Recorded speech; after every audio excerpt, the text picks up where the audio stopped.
Hi, எல்லாருக்கும் வணக்கம். இன்றைக்கி என்ன டிஷ்ஷோடு வந்திருக்கேன்னா கத்திரிக்காய் அப்பளக்கூட்டு.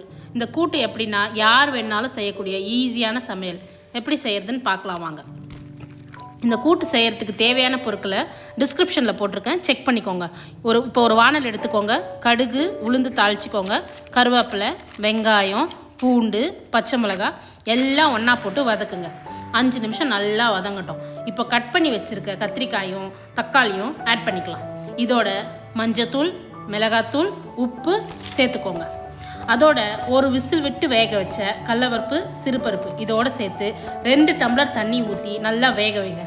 எல்லாம் நல்லா வெந்த உடனே இப்போ கூட்டு ரெடி. இது கூட பொரிச்ச அப்பளத்தை மேலே போடுங்க. 2 நிமிஷம் அப்படியே விடுங்க. இப்போ ஓப்பன் பண்ணி பாருங்கள். சுவையான கத்திரிக்காய் அப்பளக்கூட்டு ரெடி. அடுத்த வீடியோவில் இன்னொரு ரெசிபியோட பார்க்கலாம். பாய்.